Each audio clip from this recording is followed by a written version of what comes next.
100 शब्द प्रति minute dictation start करते हैं 5 सेकेंड बाद।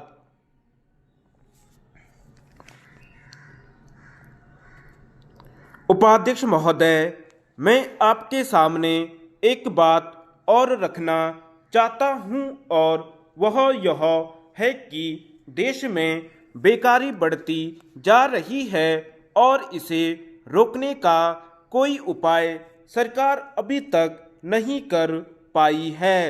सरकार अपने दूसरे कार्यों में ऐसी उलझी रहती है कि उसे इस ओर ध्यान देने का समय ही नहीं है।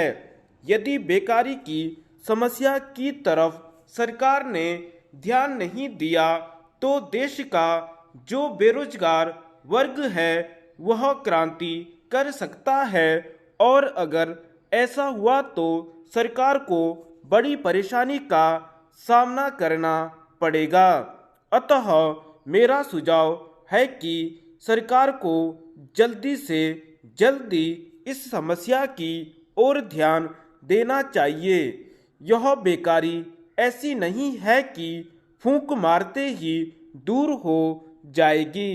इसके लिए सरकार को योजनाबद्ध तरीके से काम करना पड़ेगा।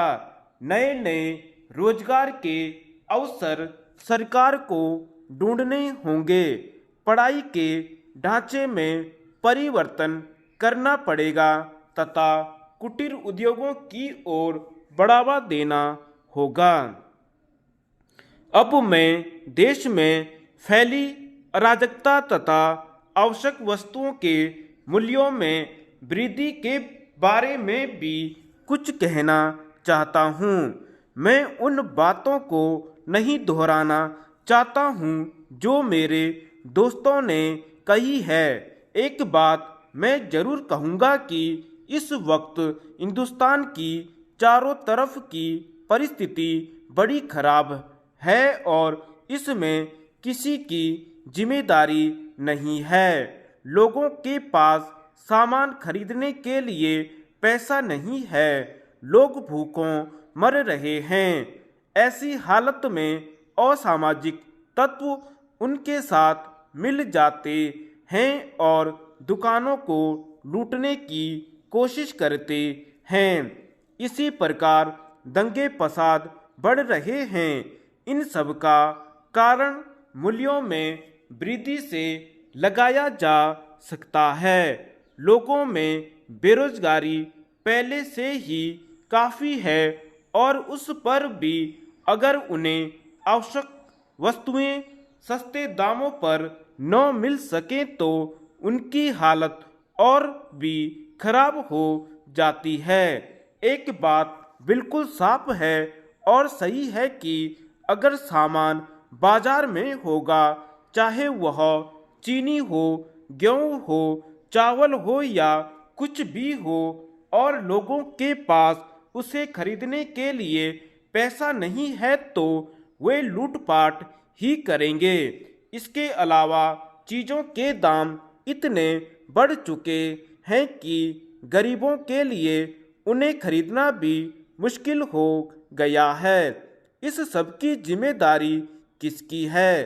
क्या उस गरीब की है या राजनीतिक दलों की है? मेरे विचार में इस सब की जिम्मेदारी सरकार की है और इसके लिए मैं सरकार को बता देना चाहता हूँ कि जल्दी से जल्दी इसमें कोई इंतजाम किया जाए।